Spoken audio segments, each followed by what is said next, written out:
하나님이 원하시는 일들을 하면서 크던 작던 우리에게 맡겨주신 거 잘 감당해야 될 줄로 믿습니다. 그래서 이제 이 헤롯이 죽고 나니까 하나님의 말씀은 흥왕하여 더하더라. 24절에. 그리고 결론이 이거예요. 결국 어떤 방해가 있건 어떤 일들이 있건 결국은 환난과 핍박의 결과는 프린트본에 나왔죠. 하나님의 말씀이 흥왕함으로 귀결된다. 사도행전에 보니까, 그리고 교회사 쪽으로 봐도, 교회사를 봐도 모든 핍박과 환난 가운데 결국은 복음이 퍼져나가는 것을 볼 수가 있어요. 그래서 그러면 우리 개인적인 인생에 대입을 시켜봐도 우리 인생의 모든 환난과 어려움, 고난 이런 것들은 결국 하나님의 말씀이 흥왕함으로 결말을 맺게 돼 있어요. 우리가 말씀을 어떻게 더 깨닫게 되나요? 고생을 해야 그래도 깨달아지는 건 어쩔 수가 없더라고요. 체험을 해봐야 서로 하나님의 마음도 알고, 애를 낳아봐야 부모님의 마음을 알아요. 그전에는 모르죠. 그전에는 이해도 안 되고. 또 오늘 또 원장 목사님께서 스승님에 대해서 또 말씀을 많이 하셨는데, 또 스승이 돼봐야 또 스승의 마음을 알죠. 그전에는 몰라요. 왜 선생님이 왜 때리시기만 하나? 왜 나만 가지고 그러나? 다른 애들은 더 잘못했는데 왜 나만 가지고 그러나? 왜 그럴까요? 다 스승의 마음이 있어요. 각자에게 그 마음을 쓰시는데, 그래서 우리도 고난을 당할 때 예수님의 십자가를 생각하게 되고 하나님의 마음을 알게 되고 그 핏값으로 복음은, 말씀은 더 흥왕해 가는 것을 믿으시기를 바랍니다.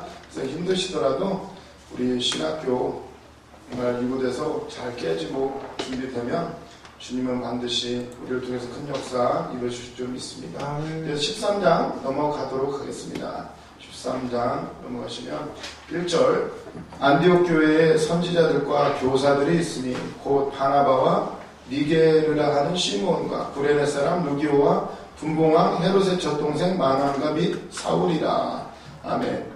이 배경이 이전까지는 이제 예루살렘 교회, 그리고 이제 말씀이 계속 퍼져나가는 장면들, 그리고 또 베드로로 시작을 해서 사울이 한번 나왔다가 베드로 나왔다가 이렇게 하다가 이제 이 13장부터는 주인공이 완전 이제 베드로로 전환이 되고, 그리고 교회도 굉장히 이 안디옥 교회를 중심으로 이 선교와 그리고 하나님의 말씀이 계속 퍼져나가게 돼요. 주인공이 제가 베드로라고 그랬는데 사실 주인공은 성령님이시고 하나님이신데, 그 사람을 통해서 역사해요. 하나님은 언제나 하나님의 뜻을 사모하고 하나님의 뜻을 잘 순종하는 사람을 통해서 역사해요. 그래서 오늘 우리 한 사람 한 사람 주님이 우리만 바로 서면, 나 한 사람만 바로 서면 우리 가정이 살고 또 교회가 살고 이 나라 이 민족이 살게 되는 것을 믿으시기를 바랍니다. 이제 안디옥 교회를 중심으로 복음의 사역이 이루어지게 되는데, 보면은 안디옥 교회에 그래도 지도자들이라고 생각하는 사람들이 나와요. 그래서 1절에 보면 이렇게 나오게 되는데, 1절에 안디옥 교회에 선지자들과 교사들이 있다. 지도자들이죠. 지도자들이 있는데, 곧 바나바가 맨 처음에 나와요. 바나바가 이제 가장 유력한 사람이고 아주 이름 있는 사람이야. 바나바. 그 다음에 두 번째가 니게르라는 시몬과, 이게 참 안디옥 교회가 멋있는 것이, 바나바도 사실은 이 헬라파 유대인이라고 할 수가 있어요. 바나바도 유대파인가? 확실히 모르는데 굉장히 그런 사람이고, 그 다음에 니게르라고 하는 시몬. 중요한 게 니그로죠.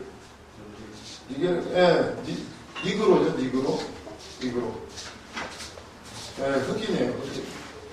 어디 저 뉴욕 가서 동물이라고 맞아 죽어요. 그냥 흑인인데 시몬, 니게르라고 하는 시몬이 참 많이 나와요. 시몬 베드로, 저 사마리아 성의 마술사 시몬, 또 여기에도 안디옥 교회에도 시몬이 있어요. 참 시몬이라는 이름이 그런가 봐요. 원래 시몬이라는 뜻은 그렇다고 그래요. 조영기 목사님 그러시더라고요. 갈대라는 뜻이에요. 갈대. 근데 베드로를 예수님이 바꿔주실 이름을 피터, 베드로, 반석으로 바꾸셔요. 반석으로. 갈대는 맨날 흔들리는데 이 반석, 영은 변하지 않는 그 반석으로 바꿔주시는데, 아무튼 이 시몬이 또 안디옥 교회에서 아주 중역을 감당하고 있어요. 그것도 그 당시도 아마 흑인이 굉장히 차별을 받았을 것 같은데, 이 안디옥 교회는 구성원들이 아주 다양해요. 이제 니게르라고 하는 시몬, 이게 주석에 봤더니 니게르라고 하는 시몬이 그 사람일 수도 있다고 하더라고요. 그 누가 있죠? 저 구레네 시몬 일지도 모른다. 그건 확실하진 않고. 근데 왜 안디옥 교회에 중역을 감당했던 사람 중에 하나가 그 구레네 시몬이에요. 근데 구레네라는 지역이 굉장히 뜨거운 지방이에요. 아마 얼굴이 검어질 수밖에 없죠. 그래서 아무튼 니게르라는 시몬이 있고, 그 다음에 구레네 사람 나오네. 구레네 사람 루기오와, 그리고 또 누가 있느냐? 그럼 이런 사람만 있느냐? 분봉왕 헤롯의 젖동생 마나임과, 분봉왕 헤롯의 젖동생 마나임도 있어요. 마나임. 그 왕궁에서 자란 사람이 예수를 받아들였다는 거예요. 그리고 이렇게 핍박받는 시대에 여기까지 와가지고 선지자 교사가 됐다는 것은 아마 대단한, 아마 오순절 마가다락방에도 있었는지 없었는지 모르겠지만, 아무튼 진짜 있을 수 없는 얘기예요. 어쨌든 이 헤롯과 그 유대인들을 통해서 예수님이 못 박히셨고, 어떻게 이게 복음에 들어갔는지 아마 많은 걸 보고 느꼈겠죠. 빌라도가 심판할 때도 빌라도 부인한테 꿈으로 주시잖아요. 저 사람은 의로운 사람이라 건드리지 말아라. 그랬는데도 빌라도는 그 꿈대로 못하고 마는데, 그래서 보면 복음이 알게 모르게 다 듣고 들어갔고 했다는 거예요. 그래서 보면 이 복음의 역사는 그 어떤 것도 뛰어넘어요. 그 헤롯의 궁전에까지 들어갔다는 거죠. 아마 세례요한 못 배우는 것도 봤을 것이고, 그 헤롯왕 못 뺄 때 이 만화에 이 사람이 어린아이로 어린아이는 아니야, 청년? 그 정도였는지, 아무튼 그때 그 분봉왕 헤롯의 젖동생, 그때 봤을 거예요. 아무튼 이 역사 속에서 이 모든 것들을 보면서 택한 자는 정해져 있다는 거예요. 그 헤롯 왕가 속에도, 아니 어떻게 보면 지금 그 화려한 생활을 다 접고 지금 안디옥까지 와가지고 사역을 감당하고 있다는 것을 보면은 참 이 하나님의 역사는 놀랍고, 또 이 안디옥 교회가 얼마나 굉장히 건강한 교회인지, 네, 모든 걸 지금 성령이 안디옥 교회를 중심으로 이곳에서 진짜 보면 13장 전에 어떤 일들이 있어요? 베드로가 그 환상을 보게 되죠. 그 환상이 중요해요. 그래서 이게 모든 편견이 깨지는 거예요. 그동안 생각해, 이방인들한테는 설마 불이 내리진 않겠지. 근데 불이 내려요. 성령이 임하고, 그런 그 모습, 베드로까지도 거기까지는, 아니 자기 받은 사명이 사마리아, 온 유대와 사마리아 땅 끝까지 복음 전하는 게 자기 사명인데, 또 그걸 받은 수제자인 베드로조차도 좀 망설였던 대목이었어요. 근데 하나님께서 망설이고 있을 때에 환상으로 보여주시고, 그리고는 베드로를 고넬료라는 사람을 또 만나게 하시고, 그러면서 고넬료는 또 이방 로마 제국의 군대, 지금으로 하면 백부장인 사람, 그 사람은 원수의 나라인데 거기에도 또 가게 돼요. 가서 예배 드릴 때 성령이 있네. 그래서 보면 우리의 생각과 하나님 생각은 다르다. 우리 보기에는 어떠할지 모르지만, 혹시 알아요? 김정은인가요?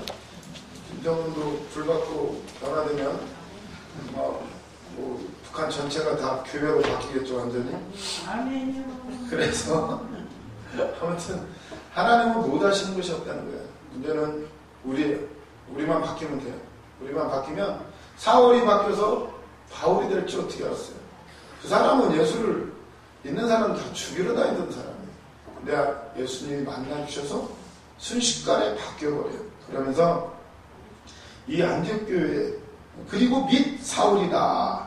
지금 이 13장 1절의 말씀을 보면 쭉 바나바부터 해가지고 구성원들이 나오고 그리고 및 사울이다. 및 사울이라. 왠지 참 기분이 어떤가요? 및 사울이다. 아직까지 사울은 안디옥 교회에서 마지못해 어떻게 보면 키웠다시피 한 그런 인상을 주는 이 표현이에요. 이게 지금 보면 및 사울이다. 이게 성경의 기자가 그때까지도 아직은 사울이 이렇게까지 될지 몰랐다는 거예요. 그래서 보면 이곳에 있는 우리도 뭐 어떻게 될지 몰라요. 나이가 들었다고 문제가 아니고 못 배웠다고 문제가 아니라 하나님 다 아셔. 여기 다 그런 구성원들이에요. 심지어 무두장이 시몬의 집에서 베드로가 묵으면서 엄청난 환상을 보게 되고 우리는 장소를 때로는 따지기도 하는데 무슨 뭐 터가 어떤 놈이 뭐 귀신이 뭐 많이 있던 집이 나느니 뭐 그런 얘기들을 많이 하는데 근데 이걸 보면 그렇지 않아요. 무두장이 시몬의 집에서 베드로가 그 중요한 환상을 보게 돼요.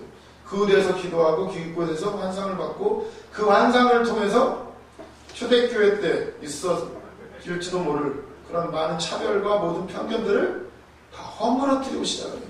그리고 나니까 고넬료의 가정, 그 다음에 또 이 안디옥 교회, 이 안디옥 교회가 굉장히 건강하게 지금 세워져 가는 것을 볼 수가 있어요.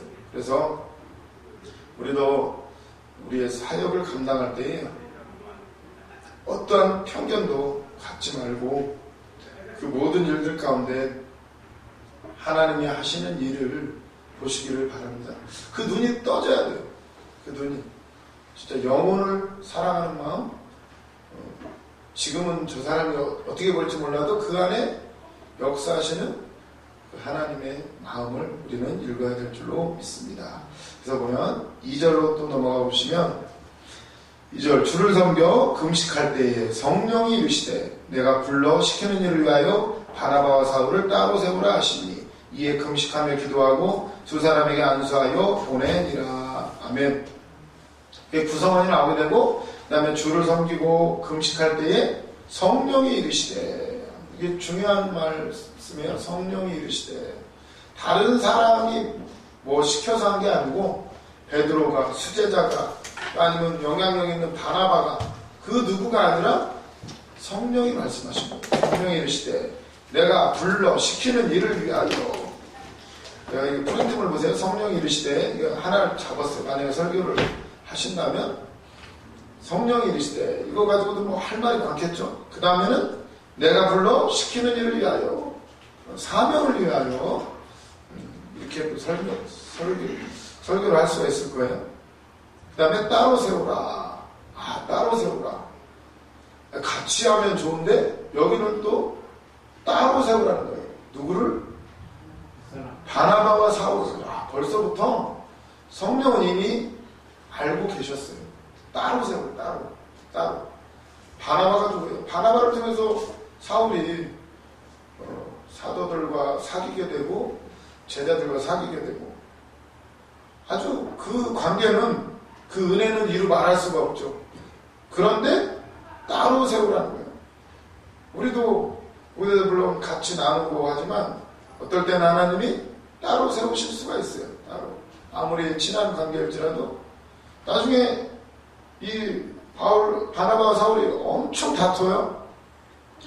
사도행전 15장 39절에 이제 나오게 되는데 다들 아시다시피 별것도 아닌 일로 심하게 다투고 이제 갈라서게 되는데 말씀을 보면 이미 따로 세우라고 했어요. 따로 세우라고. 그런 걸 보면 우리 삶 속에서 일어나는 일들도 그냥 우연이 아니라 우리 사랑하는 사람들끼리도 왜 그렇게 싸울까? 그것도 다 어떤 의미가 있다는 거예요. 나중에 보면. 그래서 지나간 건 지나간 거고 우리는 성령이 나에게 무슨 말씀을 하시나, 그리고 또 내 사명은 도대체 뭐길래 그 많은 신학교 가운데 여기로 보내셨을까를 생각해 보면 따로 세운 거예요. 신학교 많지만 또 따로 세워요. 하나님은 언제나 일하신 걸 보면, 제가 우리 목사님을 따라오게 된 이유도 그거였어요. 교회사를 딱 보니까 제 나름대로 머리를 쓴 거예요. 하나님의 성령 큰 폭발적인 역사가 일어나는 것은 언제나 항상 뭐 크고 막 대단한 곳을 통해서 일하신 게 아니더라고요. 언제나 누구도 무시하던 저 촌구석, 그리고 누구도 무시하던 그 어떤 한 사람을 통해서 일하시더라고요.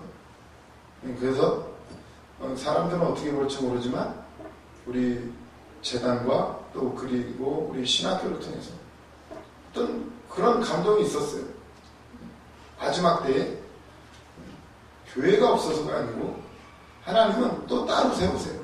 그래서 왜 큰 교회들이 막 다투고 막 쪼개지고 하죠.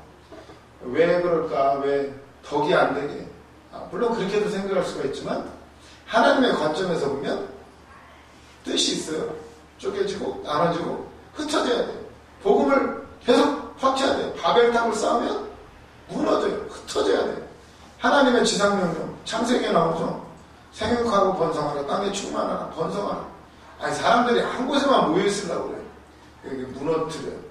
흩어지라고. 언어까지도 바꿔버리셔요. 그래서 그런 걸 보면 모든 것이 하나님의 복, 하나님의 은혜예요. 우리에게 인간에게 복을 주시려고 정복하라는 거예요.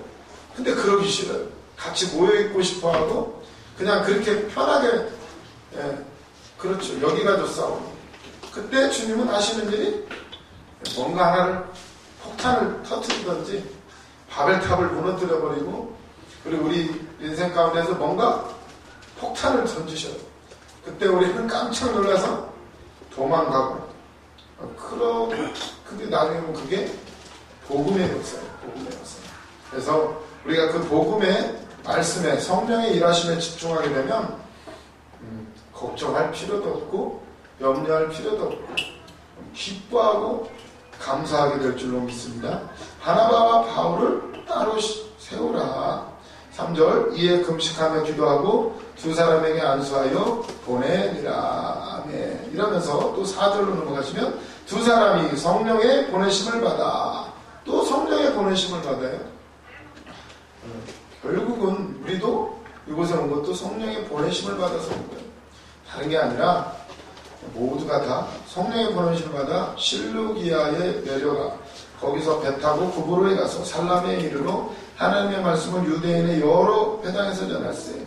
요한을 수행원으로 두었더라. 이게 요한이 또 나오네요.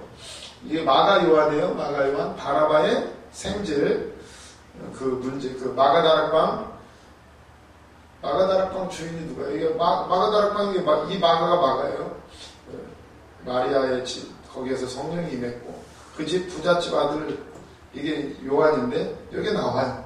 요한을 수행으로 두었더라. 결국 이 요한 때문에 바나바와 바울이 갈라서게 되죠. 그리고 또 나중에 이 마가 요한이 결국 또 바울 밑에 와서 또 수행원으로서 비서일을 하고, 그리고 마가복음을 쓰게 되는 거죠. 결국은 이 아들이 엄마가 얼마나 기도했을까요? 교회까지도 세우고 그곳에 최초의 성령이 임하고 결국 성경을 쓰게 돼요. 결국 말씀으로 결말을 맺게 되는데 마가복음이 가장 먼저 쓰여졌다고 그래요. 그래서 보면은 얼마나 귀한 사람인지 몰라요. 근데 이 사람도 처음에는 적응하지 못하고 중간에 선교지에서 도망갔던 사람. 근데 이렇게 놀랍게 쓰이는 것을 보면서 지금 우리의 모습만 보고 판단할 수가 없다는 거예요. 성령이 일하시고 하나님이 일하시는 줄로 믿습니다. 6절 보시면 온 섬 가운데로 지나서 바보에 이르러 바 예수라는 유대인 거짓 선지자인 마술사를 만나니 그가 총독 서기오 바울과 함께 있으니 서기오 바울은 지혜 있는 사람이라 바나바와 사울을 불러 하나님의 말씀을 듣고자 하더라. 아멘. 그 어떤 섬에 이르렀어요. 그때 가봤더니 그 섬에도 또 그러니까 보니까 예루살렘에는 뭐 말할 것도 없고 사마리아 성에도 문제는 그 마술사 시몬 그 사람도 능력 많은 사람 그게 연계를 잡고 있었단 말이에요. 여기도 보니까 이 섬에도 누가 잡고 있어? 바예수라는 사람. 바예수 뜻이 작은 예수. 진짜 이단 대단하죠. 작은 예수. 그리고 예수라는 뜻은 구원자라는 뜻이니까 구원자 뭐 이런 뜻이에요. 그 사람이 유대인 총독 곁에 딱 붙어가지고 마술을 행해요. 그 사람이 근데 딱 총독 서기오 바울 하나님이 어쩌면 이 섬을 구원하시려고 총독 이름이 뭐예요? 서기가 아니라 이게 세르지오 바울 뭐 이런 이 정도가 돼요. 그러니까 서기오 바울이 여기도 바울이 있네요. 바울과 함께 있으니 바울이 바울을 만난 거죠. 아마 이 총독 서기오 바울이 이름이 같으니까 또 왠지 또 친근할 수도 있었을 거예요. 저는 그런 상상을 해봐요. 같은 이름이네. 그러면서 아마 딱 보니까 이 마술사 이 바예수 엘루마 이 사람이 방해를 해요. 바울의 말 못 듣게 하려고 바나바의 말 못 듣게 하려고 복음을 못 듣게 하려고 막 방해를 해요. 중간에서 아마 이간질도 했겠죠. 막 못 듣게 하려고 뭐 어쩌고 저쩌고 뭐 저 사람이 옛날에 사람도 죽였고 어쩌고 막 했을 거예요. 그런데 7절 그가 총독 서기오 바울과 함께 있으니 서기오 바울은 지혜 있는 사람이라 바나바와 사울을 불러 하나님의 말씀을 듣고자 하더라. 이 마술사 엘루마는 이름을 번역하면 마술사라. 그들을 대적하여 총독을 믿지 못하게 힘쓰니 바울이라고 하는 사울이 성령이 충만하여 그를 주목하고 이르되 모든 거짓과 악행이 가득한 자여 마귀의 자식이요 모든 의의 원수요 주의 바른 길을 굽게 하기를 그치지 아니하겠느냐. 보라 이제 주의 손이 내 위에 있으니 네가 맹인이 되어 얼마 동안 해를 보지 못하리라 하니 즉시 안개와 어둠이 그를 덮고 인도할 사람을 두루 구하는지라. 이에 총독이 그렇게 된 것을 보고 믿으며 주의 가르치심을 놀랍게 여기니라. 아멘. 아무리 엘루마 바예수가 방해를 해도 바울이 어떤 사람이에요? 바울이 딱 보니까 그 안에 영적인 것을 봤어요. 봤더니 거짓, 악행, 마귀의 자식, 주의 바른 길을 아주 구부러뜨려요. 그래서 뭐라고 명령했어요? 보라, 주의 손이 네 위에 있다. 까불지 마라. 이러면서 네가 맹인이 되어 얼마 동안 해를 보지 못하리라. 딱 선포를 해버려요. 그러니까 진짜로 맹인이 되어버리고 더듬어요. 그 모습을 보니까 총독이 이건 진짜 하나님의 사람이구나. 뭔가 있다. 놀라면서 믿게 된 줄로 믿습니다. 참, 여기서 바예수를 바울이 맹인이 되라 선포를 해버려요. 자기도 그렇게 만났죠, 주님을. 자기도 그렇게 주님을 대적하고 그렇게 다니다가 바울도 그렇게 만났는데 또 아마 우리는 체험 안 대로 하더라고요. 우리도 이제 암차를 가끔 때리는데 그 왜 그래요? 우리 권장 목사님 그걸 다 체험하셨잖아요. 저쪽 어디는 안찰로 나가고 각자 다 방법은 달라요. 어떤 데는 때리는 데가 있고 어떤 데는 그냥 쓰러뜨리는 데 있고 각자 달라요. 뭐가 제일 센가요? 다 똑같아요. 어차피 주님이 일하시고 예수님도 고치실 때 다양한 방법으로 하셔요. 우리는 그 방법이나 그 어떤 것에 얽매이는 것이 아니라 그 안에 진짜 주의 영이 있는지 주님이 일하시는 건지 그걸 분별하면서 오늘 말씀도 들었잖아요. 받았으면 말하지 말라고. 그거 분별해보라고. 진짜인지 가짜인지. 그렇게 하고 그다음에 그러고 나면 주님이 일하셔요. 그래서 오늘 또 바울이 참 네가 맹인이 되라. 얼마 동안 해를 보지 못하리라. 얼마 동안 못 봤을까요? 바울이 한 사흘 했으니까 아마 이 사람도 한 얼마 동안 한 사흘 못 봤을 거라고 이제 저는 상상을 해보면서 이러고 나니까 그 섬이 놀랍게 복음이 퍼져나가게 돼요. 그래서 영적 전쟁이에요. 이거는 다 보니까 사도들이 보니까 총독하게 전하면 얼마나 좋아요. 근데 그 옆에 잡고 있는 사람 전쟁을 하고 승리를 하게 됐어요. 그러고 나니까 그 섬이 복음화가 이루어져요. 에베소서 6장 12절 말씀을 보시면 에베소서 6장 12절 우리의 씨름은 너무나 잘 아는 말씀이죠. 하나님의 전신갑주를 입으라. 왜냐 우리의 싸움은 이런 육적인 싸움이 아니라는 거예요. 결국은 누구와 싸움이에요? 우리 주변에 나를 괴롭히는 사람하고 싸움이 아니에요. 통치자들, 권세자들, 이 세상, 어둠의 세상 주관자들과 하늘에 있는 악의 영들을 상대하리라. 이렇게 나오죠. 영적인 전쟁.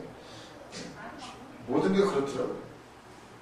사람하고 아무리 싸워봤자, 그 사람을 설득하려고 해봤자, 안 되더라고요. 성령이 하셔야 되는 거고, 우리가 주변에 믿지 않는 자들, 이런 혹여도 다 예수 같은 사람이 있을 때 그들에게 기도해주고 영적 싸움을 싸워 나가시기를 바랍니다.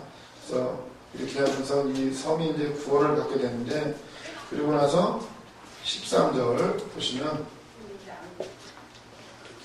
바울과 및 동행하는 사람들이 바보에서 배 타고 밤빌리아로 있는 버가에 이르니 여기에 처음으로 드디어 이제 13절 보세요. 바울이 먼저 나와요. 바울과 및 동행하는 사람들이 아까 바나바가 저기였는데 드디어 바울이 앞에 나와요. 지금 선교여행을 같이 떠났잖아요. 마가 요한 수행원도 같이 갔고 그런데 지금 갑자기 13절에 이르면 이 성경학자들이 그러더라고요. 이게 중요한 의미가 있다고. 그러면서 그런 말을 바울이 왜 먼저 나왔는가 다 이유가 있다 이러면서 지금 리더십이 교체되어가는 이런 상황이라는 거예요. 그래서 왜 마가 요한이 중간에 떠났느냐 그것도 학설이 많아요. 첫 번째 힘들어서, 두 번째 적응을 못해서 갑자기 고향 생각이 나서 여러 가지 학설이 있고 그 중에 또 하나의 학설 중에 하나가 이거예요. 바나바 우리 삼촌이 대장인 줄 알고 따라갔는데 중간에 갑자기 바울로 이 주도권이 옮겨가는 걸 보고 확 실망해가지고 떠나갔다는 사람도 있어요. 갔더니 에이 나는 왜 우리 그런 거 있잖아요. 누구를 따르다가 누가 어떤 조직에 우두머리가 되면 갑자기 열심히 하던 일도 갑자기 하기 싫어지는 수가 있어요. 그러니까 이 학자들이 그래요. 학자들이 정확한 건 우리가 알 수가 없죠. 어쨌거나 요한이 떠나간 곳은 맞고 왜 떠나갔을까 상상해보면 지금 바울의 이름이 먼저 나오는 것은 이 헬라식 사고는 그렇대요. 중요한 것을 앞에 둔대요. 이런 사람들 이름이 나올 때도 아주 영향력 있는 사람부터 이렇게 기록을 한대요. 그게 헬라 사람들, 그 사람들의 이 습관이에요. 우리도 마찬가지죠. 어떤 모임이나 이런 데도 꼭 이름 쓸 때 가장 높으신 분부터 다 쓰는 것처럼 이때도 그랬는데 그래서 보면 이 13절 바울과 및 동행하는 사람들이 갑자기 바울만 딱 나오고 나머지는 또 밋으로 바뀌어버려요. 및 동행하는 사람들이 바보에서 배 타고 밤빌리아는 버가에 이르니 요한은 그들에게서 떠나 예루살렘으로 돌아가고 이렇게 나와요. 그래서 이제 학자들은 굉장히 이 구절을 뭔가 여기서 왜냐면 바울이 굉장히 어떤 사람이에요. 나서고 뭘 해도 굉장히 열심히 하는 사람이에요. 보면 누가 짱이 되나요? 대부분 어떤 조직이든 굉장히 추진력있고 나서는 사람을 그 사람이 하게 돼 있어요. 바나바는 어떤 사람이에요? 좀 조용하고 그래서 이렇게 사람들을 포용하고 다듬고 이렇게 참 이렇게 하는 사람이에요. 결국 이 바울이 자꾸 아마 발언권이 세지고 이러다 보니까 아마 요한이 시험이 들었는지 어땠는지 여기 보면 모두 다 필요해요. 모두 다. 그리고 예루살렘에 돌아가고 그리고 나서 이제 14절 그들은 버가에서 더 나아가 비시디아 안디옥에 있는 이르러 안식일에 회당에 들어가 앉으니라. 안식일에 회당에 들어가 앉았는데 15절 율법과 선지자의 글을 읽은 후에 회당 장들이 사람을 보내보려 이르되 형제들아 만일 백성을 권할 말이 있거든 말하라 하니 바울이 일어나